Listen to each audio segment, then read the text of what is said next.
ఒక్క నిమిషం స్టార్ట్ కాగానే కట్ చేద్దాం. బ్యాండ్ విడ్త్ మనం సేవ్ చేసుకున్నాం. అందరూ వీడియోలు ఆఫ్ చేయండి. నేను స్పీకర్ మోడ్ ఆన్ చేశాను. రికార్డింగ్ స్టార్ట్ అయింది. ఇక మల్లా ప్రగడ వారితో ఎట్లా మొదలెట్టిస్తారో మీ ఇష్టం. ఆరంభిస్తున్నాం సార్. నమస్కారం అండి. నమస్కారం సార్. నేను నా పేరు బాలకృష్ణ సార్. మీరు అన్ని ఆనందకృష్ణ గారు మీరు దయచేసి అన్ని మ్యూట్ చేయరా?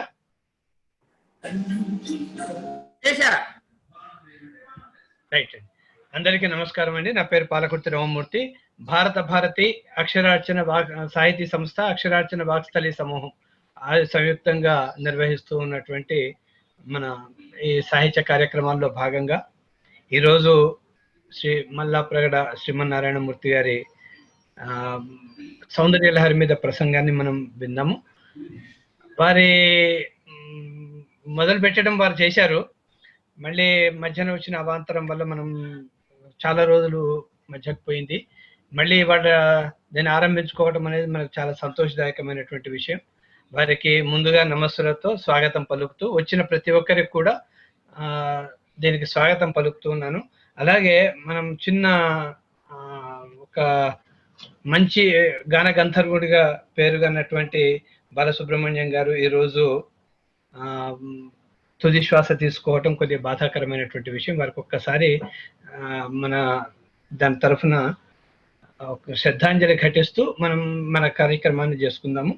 పాటను ఉపాసనా క్రియగా భావన చేసిన వాడు, పాటను ఉపాసనా క్రియగా భావన చేసిన వాడు, బ్రహ్మయ్య పాటకు నవ్యజీవమిడి ప్రాజ్ఞతనిచ్చిన వాడు, విష్ణువై పాటను నిలిపి విశ్వమున వ్యాప్తము చేసిన వాడు, రుద్రుడై పాటలో తా లయంబైన బాలుకు మున్ను ఘటింతునంజలి అంటూ వారికి ఒక్కసారి అంజలి ఘటిస్తూ, శ్రద్ధాంజలి ఘటిస్తూ మనము ఈరోజు చేసుకుందాం. మనం సాధారణంగా ఆరంభించుకుంటున్నట్టుగా మన స్తుతి శ్రీ కుందావజ్జల కృష్ణమూర్తి గారు చేస్తారు. తర్వాత మన ఒక సమావేశానికి ప్రధానికి ఒక అధ్యక్షుడు అంటూ ఉండాలి మనకు. కాబట్టి ఈ అధ్యక్షునిగా ఈరోజు సమావేశంలో శ్రీ గిరిజా మనోహర్ గారిని మనం అధ్యక్షునిగా అనుకుంటున్నాం. దీనికి అధ్యక్షత వహించవలసిందిగా వారిని ప్రార్థిస్తూ అధ్యక్షుల తుది పలుకులతోనే మనము కార్యక్రమాన్ని ఆరంభించుకుంటాం. ముందుగా కుందావజ్జల వారు మీరు స్తుతి పద్యంతో ఆరంభించి గిరిజా మనోహర్ గారికి. శుక్లాంబరధరం విష్ణుం శశివర్ణం చతుర్భుజం ప్రసన్నవదనం ధ్యాయేత్ సర్వవిఘ్నోపశాంతయే అగజానన పద్మార్కం గజానన మహర్నిశం అనేకదం తం భక్తానాం ఏకదంతముపాస్మహే. పిలిచిన పల్కు తల్లి నిన్ను పిల్వని దోషము నాది కాని, పిలచిన పల్కు తల్లి నిన్ను పిల్వని దోషము నాది కాని, నీ వలనను కాదు నిన్ను మది పట్టిన పట్టుగా నిలుపుకోని నా అలసతనాది కాని, నను నాదు కనంగను రానిదెప్పుడమ్మ లలిత ఎట్టివాడైన మన్నన సేయద తల్లి బిడ్డడిన్. అయ్యా గిరిజమనోహర్ గారు, గిరిజమనోహర్ గారు మ్యూట్ చేసుకోవాలి సార్, మీరు అన్మ్యూట్ చేసుకోవాలి. పెద్దలందరికీ నమస్కారం. మాన్యులు ప్రవచన శిఖామణి అయినటువంటి డాక్టర్ మల్లా ప్రగడ శ్రీమన్నారాయణ గారికి పునఃస్వాగతం.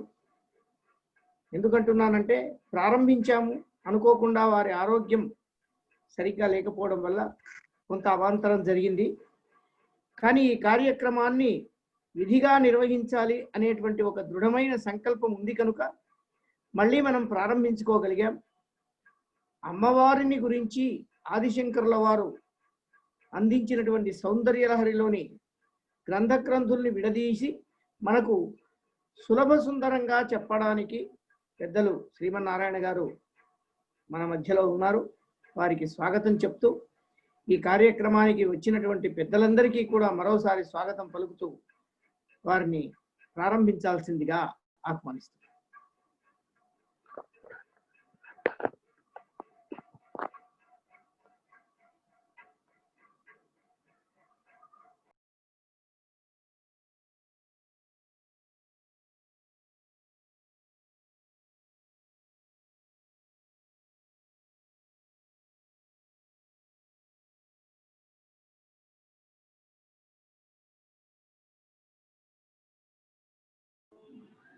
వారు అన్మ్యూట్ చేసుకోవాలండి.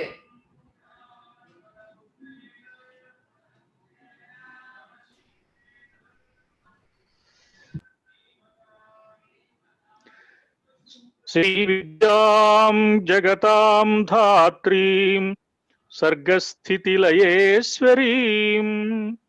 నమామి లలితాం నిత్యాం మహాత్రిపుర సుందరీ. ముగురమ్మల మూలపుటమ్మ లలిత త్రిపుర సుందరీదేవి శ్రీచరణలకు సభక్తికంగా సహస్రాధికంగా మునుముందుగా ప్రణామాలు సమర్పిస్తున్నాను.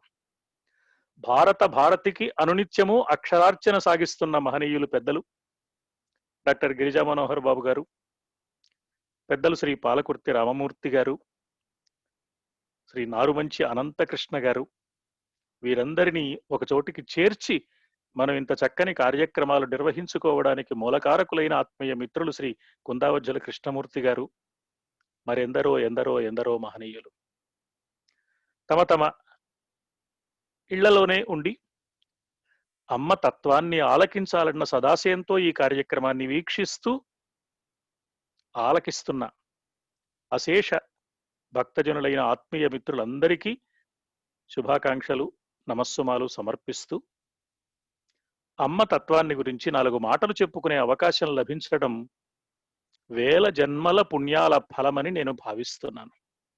ఆరాధ్యా పరమాశక్తి సర్వైరపి సురాసురైః.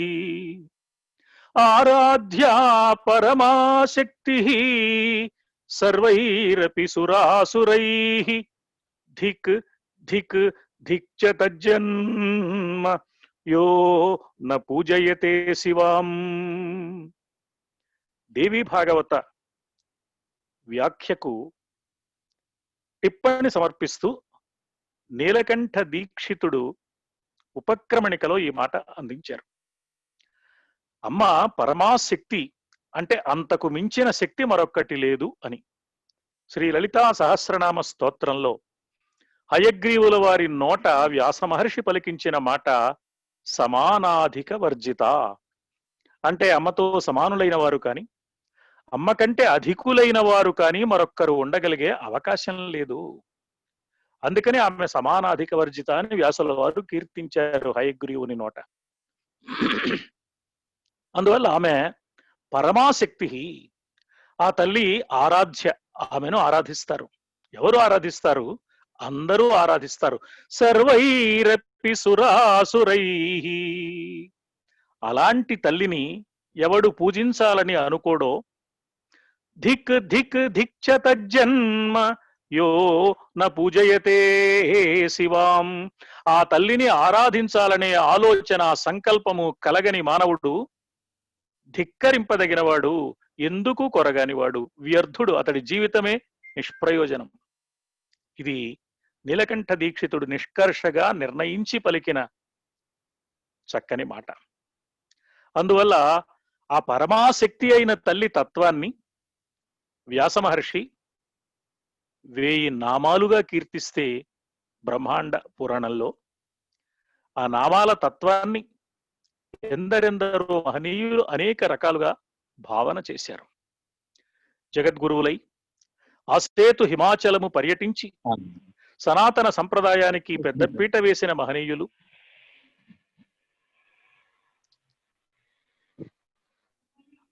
ఆర్ష ధర్మానికి అద్వైత సిద్ధాంతానికి స్పష్టమైన వివరణలు అందించి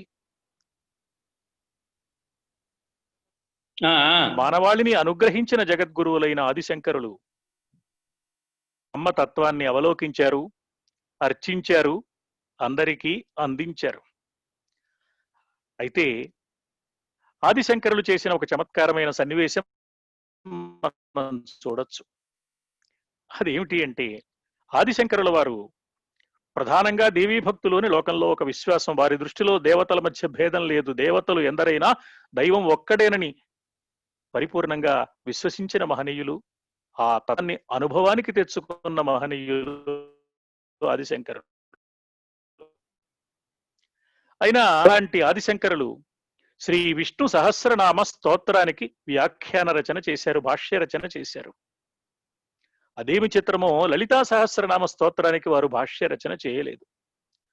ఈ లలితా సహస్రనామాలు ప్రబోధించిన తరువాత హయగ్రీవుడు అగస్త్య మహర్షి ప్రార్థన మేరకు మరొక్క 300 నామాలు చెప్పారు. పంచదశి మంత్ర వివరణ ప్రాయమైన నామాలు అవి 300 నామాలు కాబట్టి వాటిని లలితా త్రిశతి అంటారు.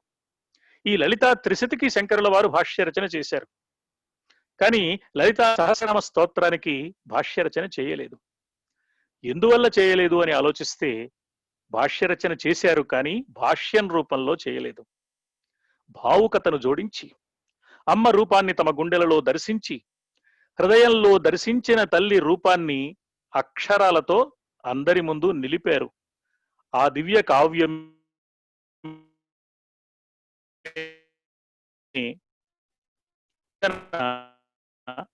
సౌందర్యలహరి స్వయంగా దీన్ని భావించవచ్చు. లలితా సహస్రనామంలోని తత్వం, లలితా సహస్రనామాలలో నిరూపించబడిన అమ్మ దివ్య రూపం, గుణగణాలు, విశేషాలు, వైభవం అద్భుతమైన వ్యాఖ్యాన రూపంగా భావుకతను జోడించుకున్న శబ్ద సౌందర్యం అర్ధగాంభీర్యంతో మిళితమై సౌందర్యలహరిలో మనకు కనిపిస్తాయి. మనం స్పష్టంగా గుర్తించడానికి మంచి అవకాశం శ్రీ లలితా సహస్రనామ స్తోత్రంలోని చిట్ట చివరి నామం శివశక్తి ఐక్య రూపిణి 999వ నామం. ఆ తరువాత ఈ నామాలన్నీ ఎవరిని గురించి చెప్పాయో వారి పేరున్నది లలితాంబిక అని. అందువల్ల చిట్ట చివరి నామం శివశక్తి ఐక్య రూపిణి. సౌందర్యలహరిలోని మొట్టమొదటి శ్లోకంలోని మొట్టమొదటి మాట శివశక్త్యాయుక్త యది భవతి శక్తః ప్రభవితుం. శివశక్త్యైక్య రూపిణి అని వ్యాసుల వారు ఆగితే శివశక్త్యాయుక్త అని ఆదిశంకరులు ఆరంభించారు. అంటే వ్యాసుల వారు రచన ఆగింది, పూర్తయింది, శంకరుల వారి వ్యాఖ్యానం ఆరంభమైంది అన్నమాట. అందువల్ల సౌందర్యలహరి స్తోత్ర కావ్యం ఒక విధంగా భావుకతను జోడించిన రసరమ్యమైన వ్యాఖ్యానం లలితా సహస్రనామ స్తోత్రానికి అని మనకు అనిపిస్తుంది. శంకరులు అన్ని ఇలాంటి చిత్రాలే చేస్తారు. సౌందర్యలహరిలో మొట్టమొదటి శ్లోకంలోని మొట్టమొదటి మాట ఇప్పుడు చెప్పుకున్నాం, శివశక్త్యాయుక్త అని ప్రారంభమైందని. శివ 100 శ్లోకాలు కలిగిన ఈ స్తోత్రంలో చిట్ట చివరి శ్లోకంలోని చిట్ట చివరి మాట ఇయం వాచాం స్తుతిరియం, ఇయం అనేది. ఈ రెండు ఒక చోటికి చేర్చి చూస్తే శివ ఇయం, ఈమెయే శివుడు. శివునిలో అర్ధభాగం ఈమె కాదు, ఈమెయే సాక్షాత్తుగా శివుడు. ఎందుకని ఇంత క్రితం మనం అనుకున్నాం సమానాధిక వర్జిత. ఈమెలోని అర్ధభాగం పరమేశ్వరుడేమో కానీ పరమేశ్వరుడు అర్ధభాగం మాత్రమే కాదు ఈమె. ఆ విషయాన్ని కూడా సౌందర్యలహరిలో మరొక చోట మరింత స్పష్టం చేశారు ఆదిశంకరులు. అందువల్ల ఈమెయే శివుడు అంటే సర్వము తానైన తత్వము అమ్మగా ఎలా దిగి వచ్చిందో భక్తులను అనేక తీరులలో రక్షించడానికి, తన దివ్య సౌందర్యం ద్వారా వారిలోని ఆధ్యాత్మిక చింతనను ప్రోది చేయడానికి అమ్మ ఎలా అక్షర రూపంలో ఆవిర్భవించిందో సౌందర్య లహరిలో మనం దర్శించడానికి అవకాశం ఉంది. ఆదిశంకరుల దృక్పథంలో శివుడు వేరు, అమ్మ వేరు కాదు. అందువల్లనే శివుణ్ణి స్తోత్రం చేసే శివ ఆనంద లహరిలో మొట్టమొదటి శ్లోకంలోని మొట్టమొదటి మాట అమ్మకు సంబంధించిన మాట. కళాభ్యాం చూడాలంకృత శశికళాభ్యాం అని ప్రారంభిస్తారు శివానంద లహరిని. కళా, కళ అనే మాట అమ్మవారి మాట. అంటే అమ్మ నామంతో శివ ఆనందలహరిని ప్రారంభించారు. అయ్యవారి పేరు శివ అనే శబ్దంతో అమ్మవారి స్తోత్రాన్ని ప్రారంభించారు. ఇద్దరికీ అభేదము అనే సత్యాన్ని చమత్కారంగా, వ్యంగ్యంగా, ధ్వనిగర్భితంగా చెప్పడమే శంకరుల యొక్క అభిప్రాయం అని మనకు తెలుస్తుంది. అలా ఆదిశంకరులు అందించిన అద్వైత తత్వానికి, ఆదిశంకరులు అందించిన శివాశివుల మధ్య ఉండే అభేద వైభవానికి సౌందర్య లహరి తార్కాణంగా, కాణాచిగా నిలుస్తుంది. సౌందర్య లహరి ఏమిటి? సౌందర్య లహరి ఆదిశంకరులు స్వయంగా తెలియచేశారు. తనోతు క్షేమం నస్తవ వదన సౌందర్యలహరీ తనోతు క్షేమం నస్తవ వదన సౌందర్యలహరీ పరీవాహ స్రోతస్సరణిరివ సీమంత సరణి వహంతీ సింధూరం ప్రబలకబరీ భారతిమిరద్విషాం బృందై బందీకృతమివ నవీన అర్కకిరణం. సౌందర్య లహరి స్తోత్ర కావ్యం పేరు ఈ శ్లోకంలో మనకు కనపడుతోంది. బహుశా స్తోత్ర కావ్యం పేరు ఈ శ్లోకంలో కనపడుతోంది కాబట్టి బహుశా ఇది మొదటి శ్లోకమేమో అనుకుంటే కానే కాదు. పోనీ చివరి శ్లోకం అనుకుందామా? అది కాదు. చిత్రంగా ఇది 44వ శ్లోకం. సాధారణంగా ఏ కవి అయినా ఏ రచయిత అయినా తన కావ్యం పేరు మొదటి శ్లోకంలోనో చివరి శ్లోకంలోనో చెప్పడం సహజం. కానీ చిత్రంగా చమత్కారంగా జగద్గురువులైన ఆదిశంకరులు ఈ గ్రంథ నామాన్ని 44వ శ్లోకంలో నిబంధించారు. తనోతు క్షేమం నస్తవ వదన సౌందర్యలహరీ. ముందుగా ఈ శ్లోకానికి ఉన్న అర్థాన్ని విశేషాన్ని మనం తెలుసుకునే ప్రయత్నం చేద్దాం. తరువాత ఎందుకు 44వ శ్లోకంలో గ్రంథనామం వచ్చిందో కూడా మనం ఆ తర్వాత తెలుసుకుందాం. క్షేమం తనోతు నః, మా అందరికీ మనందరికీ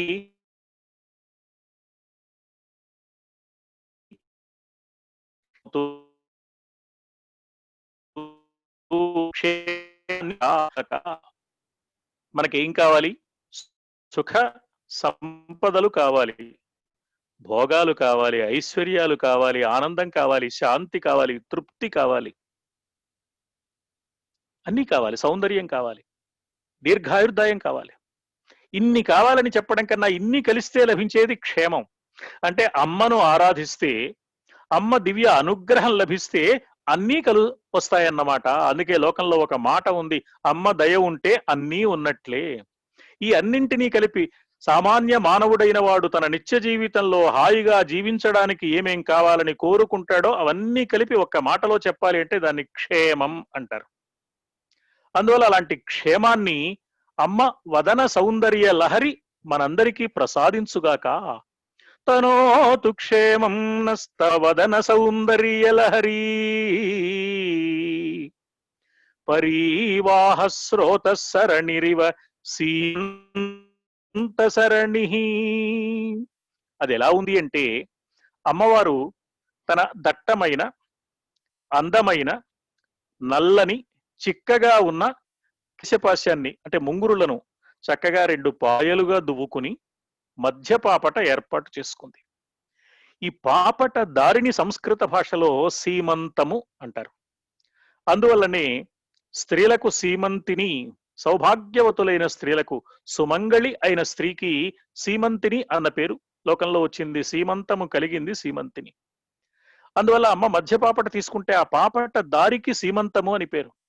సీమంత సరణి పరివాహ స్రోత సరణిరివ, ఒక ప్రవాహంలా ఉంది ఆ దారి.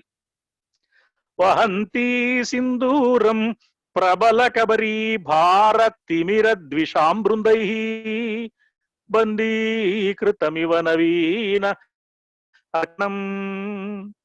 ఇలా కేశపాశాన్ని 2 పాయలుగా దువ్వుకుని పాపట దారి అలా కనపడుతూ ఉంటే ఆ పాపట దారి ప్రారంభ ప్రదేశంలో అమ్మ సింధూరపు బొట్టు పెట్టుకున్నది. సుమంగళులైన స్త్రీలు, సంప్రదాయం తెలిసిన వారు ఏం చేస్తారో దాన్ని తన ఆచరణ ద్వారా లోకానికి నేర్పుకోవడం కోసమే అమ్మ సాకారంగా అవతరించింది. అందుకని అమ్మ ఏం చేస్తోంది, పాలభాగంలో పెట్టుకునే బొట్టుతో పాటు నుదుట బొట్టు పెట్టుకోవడంతో పాటుగా ఆ ఎర్రని సింధూరపు బొట్టు తన పాపట దారి ప్రారంభ ప్రదేశంలో కూడా పెట్టుకుంటుంది. పెట్టుకుంటే ఏమైంది, ఈ పాపట దారి ప్రారంభ ప్రదేశంలో పెట్టుకున్న సింధూరపు బొట్టు ఎర్రగా ఉంది, కేశపాశం నల్లగా ఉంది. అటు ఇటు 2 పాయలుగా దువ్విన కేశపాశం నల్లగా ఉంటే మధ్యలో ఉన్న పాపట దారి తెల్లగా ఉంది. ఈ తెల్లగా ఉన్న పాపట దారి వెంట నల్లగా ఉన్న కేశపాశం మధ్యలో నుంచి ఎర్రని సింధూరపు బొట్టులో నుంచి వెలువడుతున్న కాంతి కిరణాలు ఒకదాని తర్వాత ఒకటి ఒకదాని తర్వాత ఒకటి ఒకదాని తర్వాత ఒకటి ప్రయాణం చేస్తూనే ఉన్నాయట. ఈ సింధూరపు బొట్టు ఎలా ఉంది అంటే ఎర్రని కాంతి కిరణాలను విరజిమ్మే ఉదయ సూర్యుడి వలె ఉంది. అందుకని అందులో నుంచి వచ్చే కాంతి కిరణాలు ఎలాంటివి అంటే నవీనార్క కిరణం, అప్పుడే పుట్టిన సూర్యుని కిరణం. అప్పుడే ఒక సూర్యకిరణం పుట్టింది, ఆ దారి వెంట ప్రయాణం చేసింది. మళ్ళీ మరుక్షణం మరో సూర్యకిరణం అప్పుడే పుట్టింది, అది ఆ దారి వెంట ప్రయాణం చేసింది. ఎప్పటికప్పుడు పుట్టే సూర్యకిరణం అప్పటికప్పుడే పుడుతోంది కాబట్టి ప్రతి సూర్యకిరణము నవీన అర్క కిరణమే. అందుకని నవీన అర్క కిరణం. ఈ ఎర్రని కాంతి కిరణము సింధూరపు బొట్టు సూర్యుడి వలె ఉంటే, ఉదయ సూర్యుడి వలె ప్రకాశిస్తున్న ఈ సింధూరపు బొట్టులో నుంచి వెలువడుతున్న ఎర్రని కాంతి కిరణము తెల్లని పాపటదారి వెంట ఒకదాని తర్వాత ఒకటి ఒకదాని తర్వాత ఒకటి వరుసగా ప్రయాణం చేస్తూనే ఉంది. అటు ఇటు నల్లని కేశపాశం ఉంది. జాతీయ రహదారిలో రాత్రివేళ దీపాల కాంతిని విరజిమ్ముతూ వేగంగా దూసుకుపోయే వాహనాలు ఒకదాని తర్వాత ఒకటి ఒకదాని తర్వాత ఒకటి వరుసగా వెళుతూ ఉంటే, ఆ జాతీయ రహదారికి ఇరుప్రక్కల చీకటిలో, మసక చీకటిలో తాము ఊరలకు కనపడకుండా ఉండేందుకు కావలసిన ఏర్పాటు చేసుకున్న ముసుగు వేసుకున్న, నల్లని ముసుగులు వేసుకున్న దొంగలు, చీకటి నల్లగా ఉంటుంది, ముసుగు వేసుకున్న దొంగలకు కూడా నల్లని రంగే కనపడుతుంది పైన. వాళ్ళు దారి కాచి ఉన్నారట, ఏదో ఒక వాహనాన్నైనా పట్టుకోవాలని. అలా ఒక్క కాంతి కిరణాన్నైనా మనం బంధించలేకపోతామా అని అటు ఇటు ఉన్న కేశపాశం అలా ఎదురు చూస్తూ ఉన్నది. తెల్లని పాపటదారికి అటు ఇటు ఉన్న నల్లని కేశపాశం ఎలా ఉంది అంటే ద్విషాంబృందై బందీకృతమివ నవీనార్క కిరణం. ఆ దొంగల చేత కట్టివేయడానికి సిద్ధంగా ఉన్న ఎర్రని కాంతి కిరణం నవీన అర్క కిరణం అన్నారు. అందువల్ల ఈ సూర్య కాంతి కిరణం వలె పాలభాగం ప్రారంభం నుంచి, పాపటదారి ప్రారంభం నుంచి ప్రయాణం చేస్తున్న ఆ సింధూరపు బొట్టులోని కాంతి కిరణాలు వరుసగా వెడుతూ ఉంటే అటు ఇటు నల్లగా ఉన్న ఆ కేశపాశం దొంగల గుంపులాగా దాన్ని పట్టుకోవడానికి ప్రయత్నిస్తోందట. కానీ పట్టుకుందాం అన్నట్టుగా ఉంది కానీ, పట్టుకున్నట్టుగా ఉంది కానీ పట్టుకోవడం సాధ్యం కాదు. ఆ ప్రయాణం నిరంతరం సాగుతూనే ఉంది. అలా ఉన్న ఆ అమ్మవారి ముఖ సౌందర్య లహరి, ఈ గ్రంథానికి సౌందర్య లహరి అని పేరు పెట్టారు. పొట్టి సౌందర్యం కాదు, అది సౌందర్య లహరి. లహరి అంటే మంచి చైతన్యం కలిగిన గొప్ప ప్రవాహం. నిలువ ఉన్న నీరు కాక ప్రవహించే నీరు, మంచి వేగంగా ప్రవహించే, ఉధృతంగా ప్రవహించే నీటికి ఒక సౌందర్యం ఉంటుంది. చకితమైన ఆ దివ్య సౌందర్యం అమ్మవారి సౌందర్యం కాబట్టి సౌందర్య లహరి అన్నారు. నిలవ ఉన్న నీరు కాక వేగంగా పరిగెత్తే నీరు, ప్రవాహ వేగం కలిగిన నీటికి ఉండే సౌందర్యం, ఆ ఝరీ వేగం వల్ల ఏర్పడే అద్భుతమైన దివ్య చైతన్యం చాలా అందంగాను ఆనందాన్ని కలిగించేదిగాను ఉంటుంది, ఉత్తేజాన్ని కలిగించేదిగా ఉంటుంది, చైతన్యాన్ని కలిగించేదిగా ఉంటుంది, కర్తవ్యం దిశగా మనను పురికొల్పేదిగా ఉంటుంది. అందుకని అమ్మవారి సౌందర్యం సౌందర్య లహరి అన్న పేరుతో ఆదిశంకరులు వర్ణించారు. ఆ సౌందర్యం అమ్మ శరీరంలో అణువణువున నిండి ఉంది, ఆపాదమస్తకము ఉంది, నిలువెల్లా ఉంది, తనువులోని ప్రతి అణువులోనూ ఉంది. కానీ ముందుగా ముఖంలో ఉన్న సౌందర్యాన్ని వర్ణిస్తున్నారు. తనోతు క్షేమం నస్తవ వదన సౌందర్య నీ ముఖంలో ఉన్న ఈ సౌందర్య రస ప్రవాహము మాకు క్షేమాన్ని కలిగించుగాక. ఇది ఈ శ్లోకానికి ఉన్న అర్థం. ఏమిటండి అమ్మవారి ముఖమండలంలో ఉన్న ఈ సౌందర్యం క్షేమాన్ని కలిగించడం? ఏ సుమంగళి స్త్రీ అయినా పాపట బొట్టు పెట్టుకోవచ్చు, పాపటదారి వెంట కూడా సింధూర బొట్టు పెట్టుకోవచ్చు, ఆ కాంతి కిరణం కనపడుతూనే ఉండొచ్చు. అమ్మవారు ప్రత్యేకంగా మనకి ఏం చెప్తున్నారు? ఇందులో మనం తెలుసుకోవాల్సింది ఏముంది? ఇది మనకు ఎలా క్షేమాన్ని కలిగిస్తుంది అంటే, ఈ శ్లోకంలో నిబంధించబడిన సంకేతాలను గుర్తిస్తే ఆ సంకేతాలు మనకు ఒక సందేశాన్ని అందిస్తాయి. ఏమిటా సంకేతాలు అంటే, భారతీయ సంప్రదాయంలో నల్లని రంగు తమో గుణానికి సంకేతం, తెల్లని రంగు సత్వగుణానికి సంకేతం, ఎర్రని రంగు రజోగుణానికి సంకేతం. నల్లని రంగు తమో గుణానికి సంకేతం కాబట్టి సోమరితనం, ఏ పని చేయకుండా ఉండడం, ఇలాంటి లక్షణాలన్నీ తమో గుణానికి ఉంటాయి. రజోగుణంలో ఒక విధమైన తీవ్రత, తొందరపాటు ఉంటుంది. సత్వగుణం ప్రశాంతంగా ఉంటుంది. కానీ రజోగుణం ఎంత తీవ్రత, తొందరపాటు కలిగి ఉన్నా మానవుడు ఏదైనా ఒక పని చెయ్యాలి అంటే ఎంతో కొంత రజోగుణం ఉండాలి. ఎందువల్ల అంటే ఈ సృష్టి రజోగుణంలో నుంచే వచ్చింది. బ్రహ్మదేవుడు రజోగుణ ప్రధానుడు. రజోగుణంలో నుంచి బ్రహ్మదేవుడు ఈ సృష్టి చేశాడు కాబట్టి మనం కూడా, సృష్టిలో ఉన్న మనం కూడా ఏదైనా ఒక పనిని ఆరంభించాలి అంటే నేను చేయగలను అనే ఒక ఆత్మవిశ్వాసం కావాలి. ఈ రజోగుణం ఎంత ఉండాలి అంటే మానవుడికి తగినంత ఉండాలి. అది తగిన మోతాదులో ఉండాలి, తగిన అదుపులో కూడా ఉండాలి. నేను చేయగలను అన్న భావం ఉండడం అవసరం.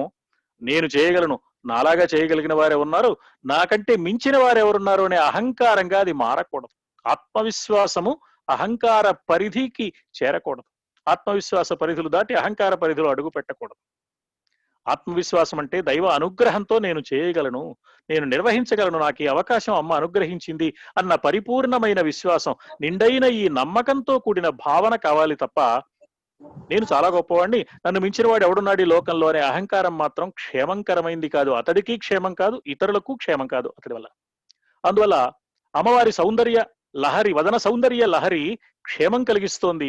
ఎందుకని అంటే తమోగుణము అటు ఇటు ఉండగా మధ్యలో ఉన్న సత్వగుణాన్ని అనుసరించి రజోగుణం ప్రయాణిస్తోంది. ఎర్రని కాంతి కిరణాలు కదా ప్రయాణిస్తున్నాయి, అవి రజోగుణానికి సంకేతాలు. రజోగుణం కర్తవ్య నిర్వహణకు అవసరమైంది. రజోగుణమే లేకపోతే కర్తవ్య నిర్వహణ సాగదు. కానీ ఆ రజోగుణం తమోగుణం చేత ఆక్రమించబడకూడదు, తమోగుణం యొక్క అదుపులోకి వెళ్ళిపోకూడదు. సత్వగుణాన్ని అనుసరించి ప్రయాణం చేయాలి. ప్రతి మానవుడి మనస్సులోనూ రజోగుణం, తమోగుణం, సత్వగుణం 3 ఉంటాయి. ఈ 3 గుణాల కలయికే సృష్టి. ఈ త్రిగుణాలకు అతీతమైన తల్లిని ఆరాధించిన వారికి ఎప్పుడు ఏ గుణం ఏ మేరకు అతడిలో పని చెయ్యాలో అప్పుడు ఆ మేరకు అతడిలో ఆ గుణం పనిచేస్తుంది. ఈ త్రిగుణాలు అమ్మ స్వరూపమే కాబట్టి. అందువల్ల అమ్మను ఆరాధించేవారు, అమ్మ యందు పరిపూర్ణమైన విశ్వాసం కలిగిన వారు, సృష్టి స్థితి లయాలు అమ్మ వల్లనే సాగుతున్నాయి, నేను ఉపకరణం మాత్రమే, ఉపకరణంగా ఉన్న నేను బాధ్యతను మరచిపోకుండా నా కర్తవ్యాన్ని నిండు మనస్సుతో నిర్వహించాలి అని గుర్తించిన వారు ఆ పాపట దారి వెంట ప్రయాణం చేస్తున్న తెల్లని ఎర్రని కాంతి కిరణం వంటి వారు. అలాంటి మనస్సు కలిగి సత్వగుణాన్ని అనుసరించిన రజోగుణం కలిగి ఆ ధర్మంతో తమ కర్తవ్యాన్ని పాటిస్తూ ఉంటారు అన్నమాట. అలా తమ కర్తవ్యాన్ని పాటించే వారికి ఎప్పుడూ క్షేమమే కలుగుతుంది. ఈ క్షేమం కలిగే విషయాన్ని మన దైనందిన జీవితంలో మనం నేర్చుకోవడం దృశ్యం అమ్మవారి ముఖ సౌందర్య లహరిలో ద్యోతకమవుతోంది. కాబట్టి తనోతు క్షేమం నస్తవ వదన సౌందర్య లహరి అన్నారు ఆదిశంకరులు. ఇంతకు ఈ శ్లోకం సత్వగుణాన్ని ఆధారం చేసుకుని రజోగుణం మానవుడికి అన్ని కర్తవ్యాలను బాధ్యతలను నిర్వర్తించడానికి అవసరం, అది తమో గుణానికి లోను కాకుండా ఉండవలసిన అవసరం కూడా ఉన్నది అనే సత్యాన్ని తెలియజేస్తోంది. అద్భుతమైన సందేశం బాగానే ఉంది. అయితే ఈ శ్లోకం 44వ శ్లోకం, ఈ 44వ శ్లోకంలో ఈ గ్రంథనామం ఉండడం ఏమిటి? ఇది ఆశ్చర్యాన్ని కలిగిస్తుంది.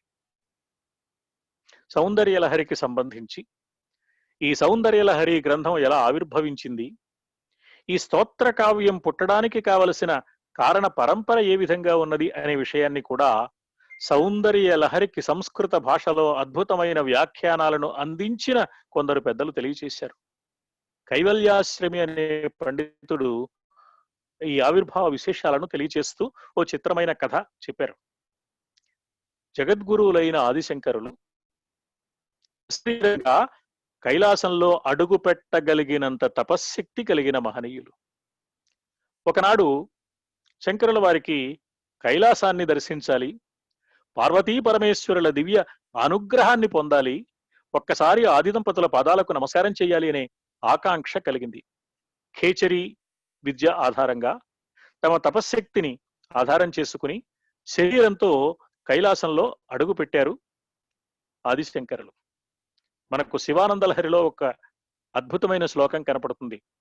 అది ఈ కైలాసంలో అడుగు పెట్టిన వేళ ఆదిశంకరులు పొందిన ఆనంద అనుభూతికి అక్షర రూపం అనిపిస్తుంది. నిత్యానందరసాలయం సురముని స్వాంతాంబుజాతాశ్రయం నిత్యానందరసాలయం సురముని స్వాంతాంబుజాతాశ్రయం స్వచ్ఛం సద్విజసేవితం కలుషహృత్ సద్వాసనావిష్కృతం శంభుధ్యాన సరోవరం వ్రజ మనోహంసావతం సస్థిరం కిం క్షుద్రాశ్రయ పల్వల భ్రమణ సంజాతశ్రమం కిం క్షుద్రాశ్రయ పల్వల భ్రమణ సంజాతశ్రమం ప్రాప్స్యసి క్షుద్ర ఆశ్రయ పల్వల భ్రమణ సంజాతశ్రమం కిం ప్రాప్స్యసి క్షుద్రమైన నీచమైన చిన్న చిన్న నీటి చలమల్లో అటు ఇటు సంచరించే ఈ దౌర్భాగ్యం నీకెందుకే ఓ మనోహంస, ఓ మనస్సనే రాజహంస, నువ్వెక్కడ విహరించాలో తెలుసా? నిత్యానందరసాలయం, నిత్యము ఆనందమే రసస్వరూపంగా నీరుగా ఉన్న స్వచ్ఛమైన శంభుధ్యానమనే సరోవరంలో విహరించు. శంభుధ్యాన సరోవరం వ్రజ. ఎవరికి చెప్తున్నారు? మనోహంసావతంస, ఓ హంసరాజమా, మనస్సనే హంస రాజమా. మనస్సు అంటే మానస సరోవరంలో హంసలు తిరుగుతాయి. నువ్వు శంభుధ్యానం అనే సరోవరంలో విహరించు ఓ మానస రాజహంసమా అని తన మనస్సుకు తాను చెప్పుకుంటున్నారు ఆదిశంకరుడు. ఆ శంభుధ్యానం అనే సరోవరం ఎలాంటిది అంటే నిత్య ఆనందరసాలయం, ఎప్పుడు ఆనందాన్నే కలిగిస్తుంది. ఆనందం వేరు, సంతోషం వేరు, సుఖం వేరు. సుఖం శరీరానికి సంబంధించింది. ఈ సుఖం ఎంతోసేపు సుఖంగా ఉండదు, అది దుఃఖంగా మారే అవకాశాలే ఎక్కువ కనపడుతూ ఉంటాయి. తాత్కాలికంగా సుఖంగా అనిపించేది దుఃఖంగా మారుతుంది. ఓ మధుర పదార్థాన్ని తిన్నాం, లడ్డు తిన్నాం, సుఖంగా ఉన్నట్టు అనిపించింది. 4 లడ్డూలు వరుసగా తింటే దుఃఖంగా మారే ప్రమాదం కూడా ఉంది. అలాగే మనం సంతోషం అంటాం, అది కొంత మనస్సుకు సంబంధించింది. అది కూడా సంతోషంగా ఎంతో కాలం ఉండదు, విచారంగా మారిపోయే అవకాశం ఉంది. నిత్య జీవితంలో సంతోషం పేరుతో సుఖం పేరుతో కనపడేవి దుఃఖంగా మారితే అది విలువైంది కాదు, విశేషం కాదు. తారీఖు మారితే దుఃఖంగా మారిపోయే సుఖం ఏం సుఖం, తారీఖు మారితే విచారంగా మారిపోయే సంతోషం ఏం సంతోషం. ఎప్పుడూ ఉండే సంతోషం, ఎప్పుడూ ఉండే సుఖం, మారకుండా ఉండే సుఖం, అది ఆనందం. మానవుడు దాన్ని సాధించాలి. ఆ మానవుడు దాన్ని సాధించడానికి అవకాశం ఉన్నది కైలాసంలో పార్వతీ పరమేశ్వరుల దివ్య సన్నిధానంలో. ఎందుకని అంటే ఆ శంభు ధ్యాన సరోవరం, శంభు పరమేశ్వరుడిని నిరంతరం ధ్యానం చేయడం ద్వారా కలిగే దివ్య ఆనందము, ఆ ఆనందరస ప్రవాహంలో విహరించే అవకాశం ఉంది. అది నిత్యానందరసాలయం. ఈ రహస్యాన్ని తెలుసుకున్నవారు నిరంతరము అక్కడ సేవలు చేస్తూ ఉంటారు. ఎవరు వారు ఉంటే సుర ముని స్వాంత అంబుజాతాశ్రయం. దేవతలు, మహర్షులు, సురలు, మునులు, వారి యొక్క స్వాంత అంబుజాత ఆశ్రయం, వారి హృదయ పద్మాలను ఆశ్రయించి ఉంటుంది. వారి హృదయ పద్మాలు ఎప్పుడూ ఈ శంభుధ్యానమే చేస్తూ ఉంటాయి. దేవతలు, మహర్షులు నిరంతరము శంభుధ్యానాన్ని సాగిస్తూ ఉంటారు. అసలు శంభు అనే మాట చాలా విశేషమైన మాట. శం అంటే సుఖం, శం అంటే ఆనందం, శం అంటే పవిత్రత, శం అంటే వైభవం, భూ అంటే అందులో నుంచి పుట్టింది. నిరంతరము దివ్యమైన వైభవాన్ని కలిగిస్తూ ఆ వైభవాన్ని పుట్టింపచేసేది, ఆ వైభవమే తానైన రూపమే శంభు స్వరూపం. కాబట్టి ఆ శంభుమూర్తిని ధ్యానిస్తూ ఉండే మనస్సు ఉండడమే శంభుధ్యాన సరోవరం. అందువల్లది నిత్యానందరసాలయం సురముని స్వాంత అంబుజాతాశ్రయం స్వచ్ఛం. అందులో కాలుష్యం లేదు. కలుషహృత్ సద్వాసనావిష్కృతం. సామాన్య మానవులమైన మన మనస్సులలో ఏ కారణం వల్లైనా, రాగద్వేషాల వల్ల, లోభమోహాల వల్ల, కామక్రోధాల వల్ల, మదమాత్సర్యాల వల్ల ఏదైనా కాలుష్యం ఏర్పడితే దాన్ని కూడా తొలగించి సద్వాసనలు నింపే లక్షణం కలిగింది శంభుధ్యానం. అందువల్ల అలాంటి శంభుధ్యాన సరోవరాన్ని ఆశ్రయించవే మనసా అన్న మాట శివానందలహరిలో కనిపించిన మాట ఈ కైలాసంలో అడుగు పెట్టినప్పటి ఆదిశంకరుల అనుభూతికి అక్షర రూపం అని అందుకోసం అనుకున్నాం. అలా కైలాసంలో అడుగు పెట్టారు ఆదిశంకరులు. ఆది దంపతులు పార్వతీ పరమేశ్వరులు కనిపించారు. పులకించిపోయారు ఆదిశంకరుల వారు. పార్వతీ పరమేశ్వరుల పదాలకు నమస్కారం చేశారు భక్తితో. వాళ్ళు చాలా ప్రేమతో పలకరించారు. నాయన చాలా సంతోషం, సశరీరంగా కైలాసానికి రాగలిగిన వారు ఎవరున్నారయ్యా నీవు తప్ప అన్నాడు పరమేశ్వరుడు. చిరునవ్వుల సిరివెన్నెల కురిపిస్తూ అమ్మ ఆదిశంకరులను అనునయంగా ఆహ్వానించింది, ఆత్మీయంగా పలుకరించింది. ఈ జన్మకిది చాలు అనిపించింది ఆదిశంకరుల మనస్సుకు. ఏ నాయనా, ఇంత శ్రమపడి ఇంత తపశ్శక్తిని వెచ్చించి కైలాసంలో అడుగు పెట్టావు, ఏమిటి విశేషం అని అడిగారు ఆది దంపతులు ఆదిశంకరుల వారిని. శంకరాచార్య స్వామి అన్నారు, పరమేశ్వర, అమ్మ యొక్క దివ్యమైన వైభవం, అమ్మ దివ్య సౌందర్యం, అమ్మకు సంబంధించిన మంత్ర విశేషాలు, అమ్మకు సంబంధించిన నివాసాలలోని రహస్యాలు, అమ్మ చేసే అనేక రకాల క్రియాకలాపాలు దాగిన ఆంతర్యాలు అన్నీ నీకంటే తెలిసిన వారు ఎవరున్నారు? అందువల్ల నీవు ఆ అమ్మ దివ్య సౌందర్య వైభవాన్ని ఒక అందమైన స్తోత్ర కావ్యంగా రచించావు కదా, దాని పేరు సౌందర్య లహరి అని పెట్టుకున్నావు కదా. ఆ గ్రంథాన్ని గనక నాకు అందజేస్తే భూలోకానికి తిరిగి వెళ్ళి భూలోకంలో పామర లోకంలో నిరంతరం విహరిస్తూ ఉండే సామాన్య మానవులైన వారిని ప్రబోధిస్తూ వారిని తట్టి మేల్కొల్పి వారి హృదయాలలో అమ్మ పట్ల అచంచలమైన భక్తిని ప్రవేశపెట్టడానికి ఈ సౌందర్యలహరి స్తోత్ర గ్రంథాన్ని నేను ఉపకరణంగా చేసుకుంటాను. దీని ద్వారా అమ్మ తత్వాన్ని లోకంలో వ్యాపింపచేసి అందరు మానవులు తరించడానికి బాగుపడడానికి కావలసిన అవకాశం కలిగిస్తానని సకల మానవుల శ్రేయస్సు పట్ల అభ్యుదయం పట్ల ఆకాంక్ష కలిగిన ఆదిశంకరులు తన మనస్సులోని అభిలాషను పార్వతీ పరమేశ్వరుల ఎదుట ప్రస్తావించారు. పరమేశ్వరుడు చాలా ఆనందపడి, నా బిడ్డ శంకరుడు రావడం ఏమిటి, అడిగితే కాదనడం ఏమిటి అని అలాగేనయ్యానని పరమానందంగా ఇచ్చాడు. ఆది దంపతులిద్దరూ శంకరాచార్యుల వారిని ఆశీర్వదించారు. శంకరాచార్యుల వారు అక్కడి నుంచి బయలుదేరారు. కైలాసాన్ని వదిలి మళ్ళీ భూలోకానికి రావాలి. ఆ కైలాసపు ప్రధాన ద్వారం దాటక ముందే ఆగు అని ఒక గద్దింపు వినపడింది. తీరా చూస్తే 2 కొమ్ములతో పడవడానికి సిద్ధంగా ఉన్నానా అన్నట్లుగా ఉన్న నందీశ్వరుడు ఎదురుగా కనపడ్డాడు. ఏమిటా చేతిలోది?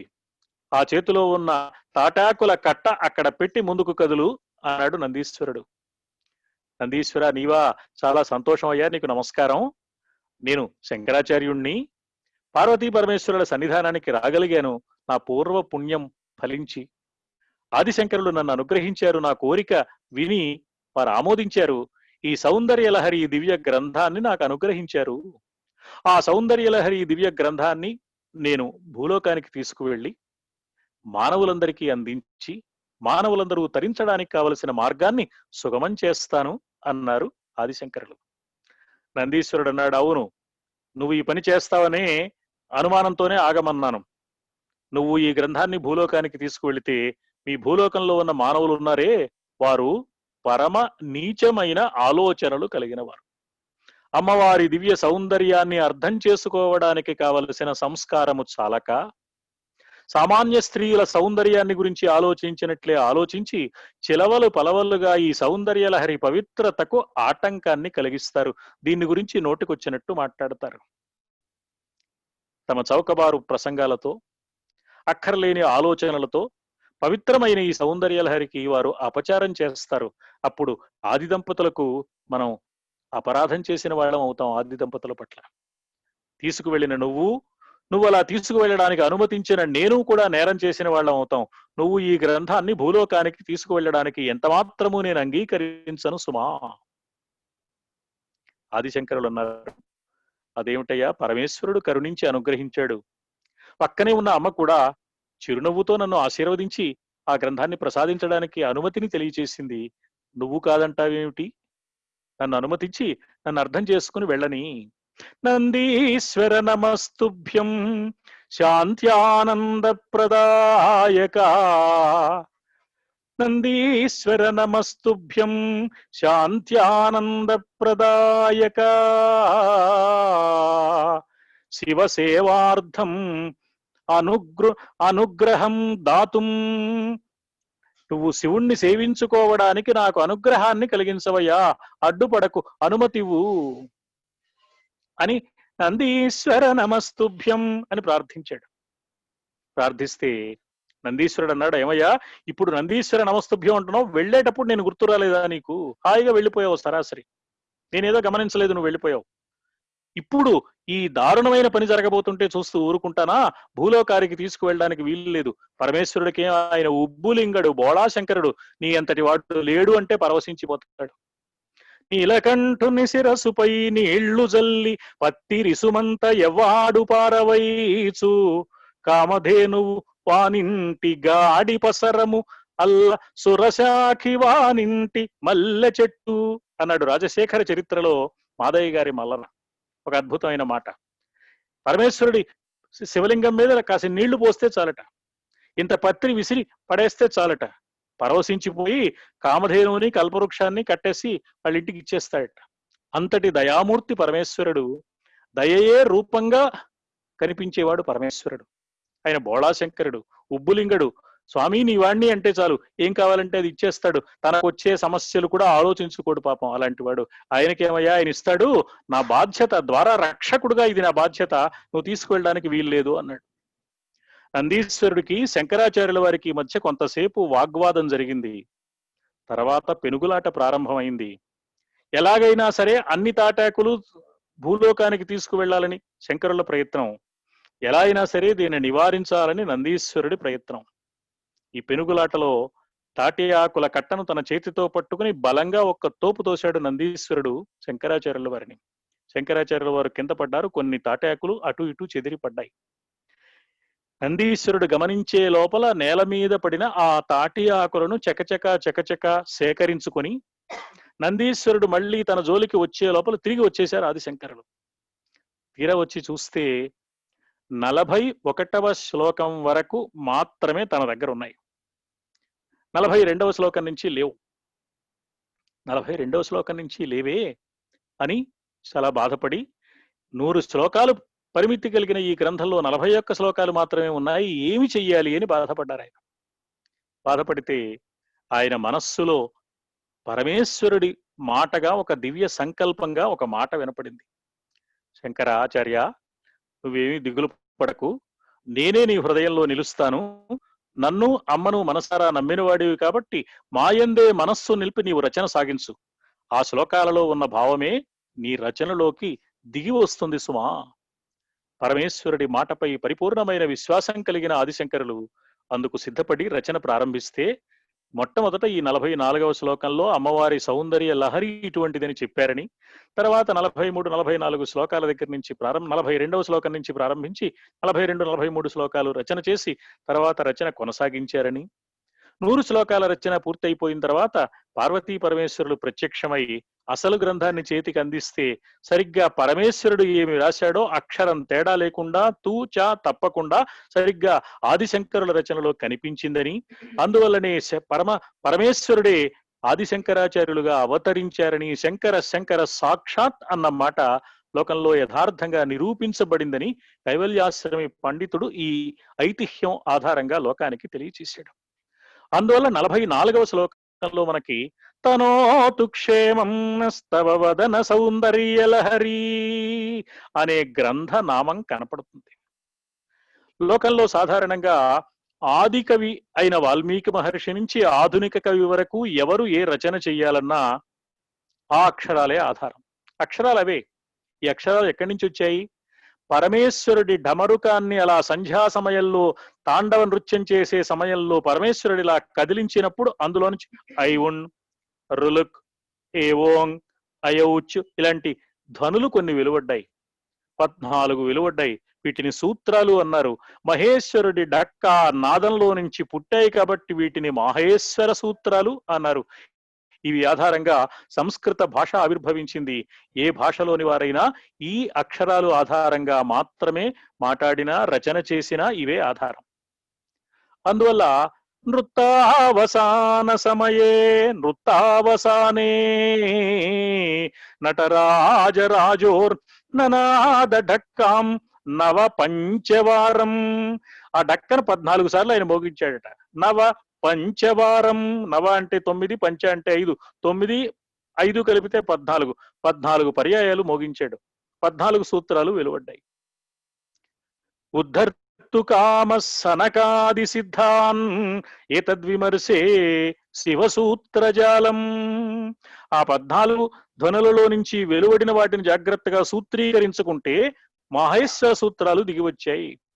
ఆ మాహేశ్వర సూత్రాలలోని వాంగ్మయమంతా శంకరాచార్యులకు పట్టుబడిన కారణం చేత అద్భుతంగా పరమేశ్వరుడు ఏది భావన చేసి ఏ పదబంధాలతో అమ్మ దివ్య సౌందర్యాన్ని వర్ణించారో ఆదిశంకరులు కూడా అలాగే సరిగ్గా వర్ణించారు. అందుకు ఆదిశంకరుల ఆమోద ముద్ర కూడా లభించింది. అందువల్ల అమ్మవారి దివ్య సౌందర్యం తెలిస్తే పరమేశ్వరుడికి తెలియాలి, లేదా జగద్గురువులైన ఆదిశంకరులకు తెలియాలి. శంకరుడికైనా తెలియాలి, శంకర ఆచార్యుల వారికైనా తెలియాలి. మరి ఇతరులకు తెలిసే అవకాశం లేదు. అందువల్లే అమ్మ సౌందర్యాన్ని గురించి తెలియచేస్తూ 12వ శ్లోకంలో శంకరాచార్య స్వామి సౌందర్య లహరిలో ఒక మాట అన్నారు. అమ్మా త్వదీయం సౌందర్యం త్వదీయం సౌందర్యం తుహినగిరి కన్యే తులయితుం కవీంద్రాః కల్పంతే కథమపి విరించి ప్రభృతయః యదాలోక ఉత్సుక్యాత్ అమరలలనాయాంతి మనసా తపోభిర్దుష్ప్రాపామపి గిరిశ సాయుజ్య పదవీం తదీయం సౌందర్యం తుహినగిరి కన్యే. హిమవత్పర్వత రాజపుత్రికవైన ఓ తల్లి, త్వదీయం సౌందర్యం తులయితుం, నీ సౌందర్యాన్ని వర్ణించాలి అంటే ముందుగా దర్శించాలి. దర్శించిన సౌందర్యాన్ని అంచనా వేయాలి. అంచనా వేసిన సౌందర్యాన్ని అవగాహన చేసుకోవాలి. అవగాహన చేసుకున్న సౌందర్యాన్ని అక్షరాలలో లోకానికి వ్యక్తం చేయాలి. ఇది మామూలు విషయమా? కవీంద్రాః కల్పంతే వీరించి ప్రభృతయః.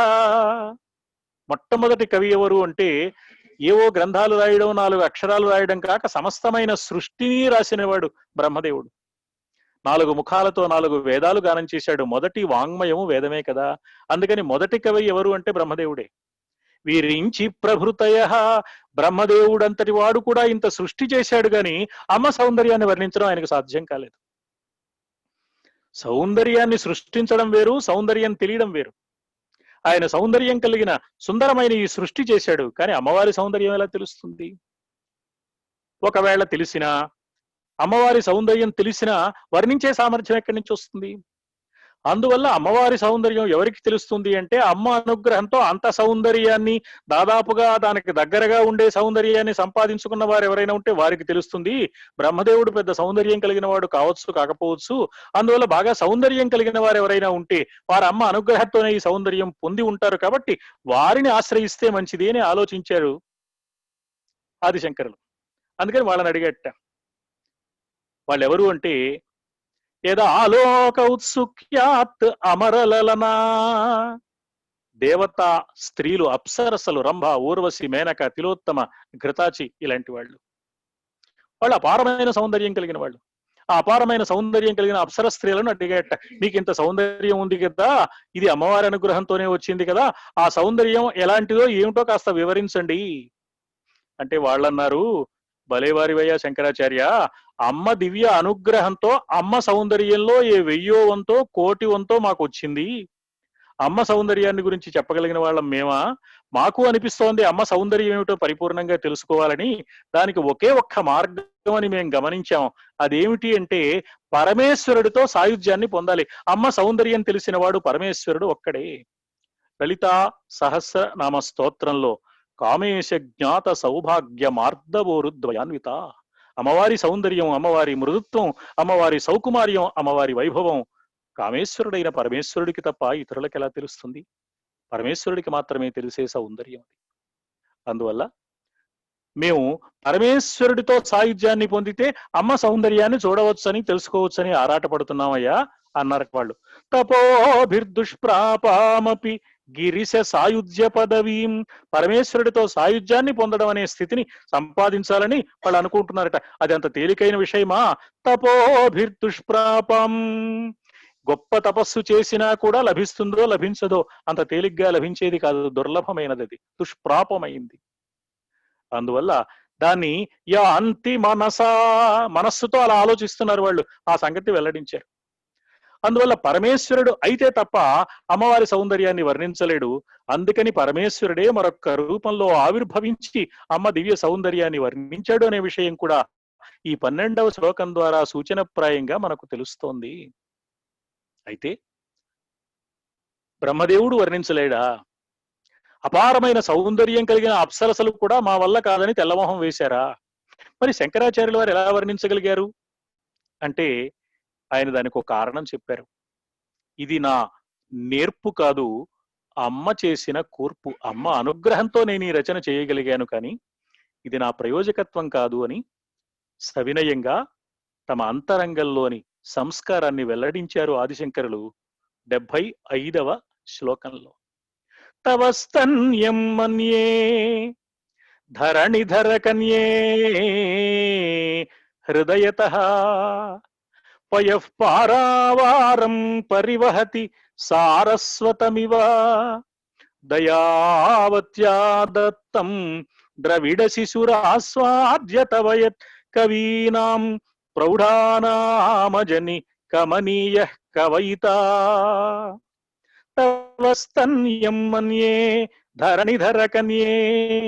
ఓ పర్వతరాజపుత్రిక అయిన తల్లి, తవ స్తన్యం మన్యే, నీ స్తన్యము, నీ చనుబాలు ఎలాంటివో తెలుసా? చాలా గొప్పవి.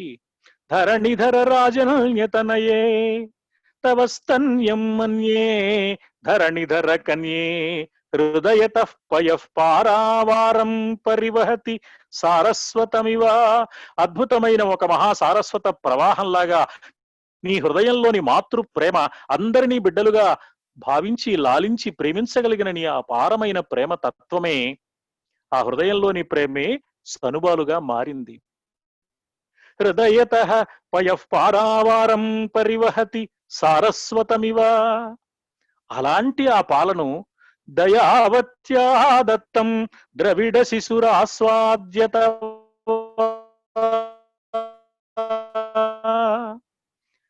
ఈ దయ వల్ల అపారమైన దయాగుణం పుణికిపుచ్చుకున్న తల్లివి కాబట్టి నువ్వేం చేశావంటే దత్తం నాకిచ్చావు.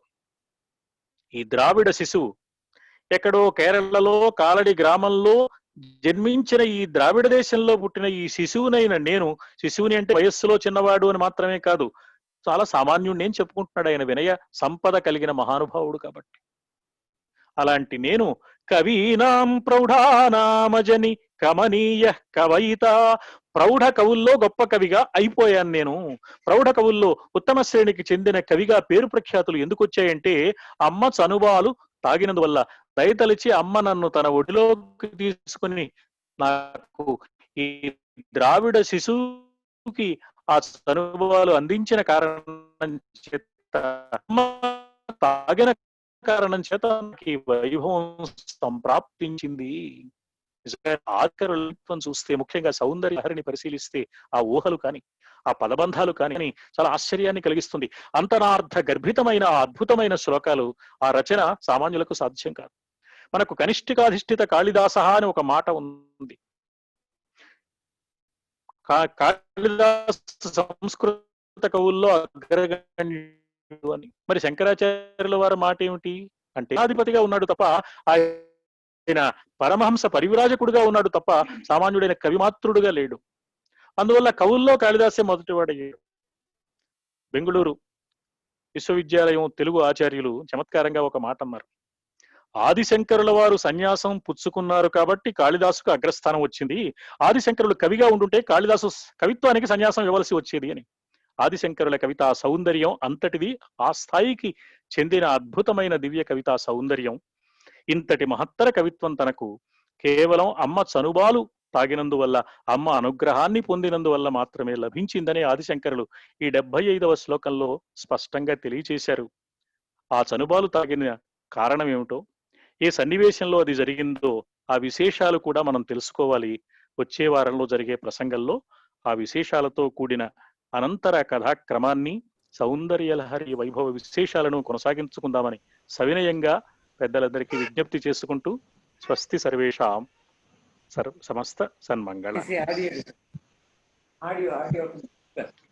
సార్ నమస్కారం. అప్పుడే అయిపోయిందా అనిపిస్తుంది. దాంట్లో లీనమై ఉన్నాము అప్పుడే అయిపోయింది అనేది. మీకు కృతజ్ఞత నమస్సులు. మీ ద్వారా ఆదిశంకర్లకు శంకర్లకు కూడా నమస్కారం. ధన్యవాదాలండి. నమస్కారం. నమస్కారం సింహనారాయణ మూర్తి గారు, దుర్గా ప్రసాదరావు, కుమ్మర్రాజు. నమస్కారం అండి. నమస్కారం. నమస్కారం అండి. పెనుగొండ సుబ్రహ్మణ్యం. నమస్కారం అండి. నమస్కారం అండి. ఇవాళ మొదటిసారి చూడగలిగాను మళ్ళీ మిమ్మల్ని. నమస్కారం అమ్మా. చాలా బాగుంది. నమస్కారం అండి. ధన్యవాదాలు అందరికీ. ధన్యవాదాలు అందరికీ. నమస్కారం. గిరిజమ్మనోర్ గారు సార్ ముగింపు చెప్పనా? చెప్పండి. మీరు 2 ముక్కలు చెప్తే క్లోజ్ చేస్తా సార్. Okay sir. నమస్కారం. శ్రీమన్నారాయణ గారు, మల్లాప్రగడ శ్రీమన్నారాయణ మూర్తి గారు ఈరోజు మనల్ని శంకరాచార్యుల వారి సౌందర్య లహరి ప్రవాహంలో ఉన్నతలు వేసేటట్లు చేశారు. చాలా సంతోషం. అంటే మనం వచ్చే వారం కొరకు రేపటి నుండి ఈ క్షణం నుంచే ఎదురు చూసే పరిస్థితి వచ్చేసింది. అంటే వారు అప్పుడు ఆరోగ్యం బాగలేకపోవడం వల్ల మళ్ళీ దాదాపుగా పునఃప్రారంభించినంత చేసి చక్కని భూమికను ఏర్పరిచారు. ఆ భూమిక కారణంగా మనలో ఆసక్తి, తెలుసుకోవాలనేటువంటి ఆకాంక్ష రెండింతలు కావడం అనేది నిజంగా వారు ఆదిశంకరుల వారి అంశతో మనకు అందించినటువంటి ప్రసాదంగా భావిస్తూ ఈ కార్యక్రమాన్ని కృతజ్ఞతలతో ముగించాల్సిందిగా మా మిత్రులు కుందావచల కృష్ణమూర్తి గారిని ఆహ్వానిస్తున్నారు. ఈరోజు నిజంగా ఒక కార్యకర్తగా చాలా సంతోషపడుతున్నాను. ఎందుకంటే అమ్మవారికి సంబంధించిన విషయం కాబట్టి సభ నిండుగా ఉంది.